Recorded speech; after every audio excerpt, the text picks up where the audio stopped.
Let's have a go at balancing an equation. Sodium hydroxide is a soluble salt, but most other hydroxides are insoluble. They can be made by reacting with sodium hydroxide, like this.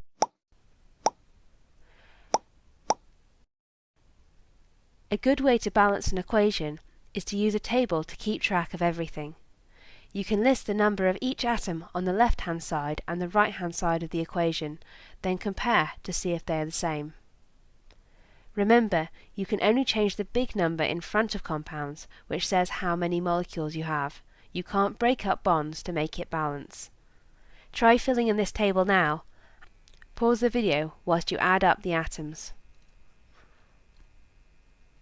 Are you ready? These are the numbers you should have found. We can see that the metals are balanced, but there are 3 times as many chlorine atoms on the left and 3 times as many oxygen and hydrogen atoms on the right. So let's multiply the compound containing chlorine on the right by 3 and the compound containing hydroxide on the left by 3. Is it balanced? Pause the video whilst you fill in the table again. What do you get? The equation is now balanced. Let's look at some reactions that come up elsewhere in chemistry. Can you balance these? Pause the video again and have a go.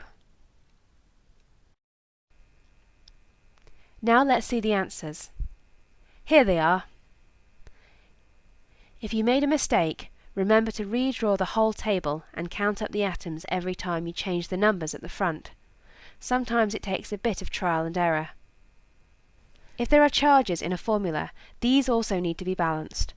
Look at this reaction for the oxidation of cobalt, for example. We can start off by balancing the atoms. Here's a table like the one we used before. There are half as many hydrogens and oxygens on the right as the left, so let's double them. If we test this using our table to add up the atoms, it looks balanced. See? But on the left, the total charge is +2, whilst on the right, the total charge is +3 minus 1 times 2, which gives +1 overall. We have gained 1 electron. As we know, matter cannot be made out of nothing, so we can't make an electron appear like this. We also need to balance the charges. The easiest way to do this is to change the number of cobalt ions on each side of the equation.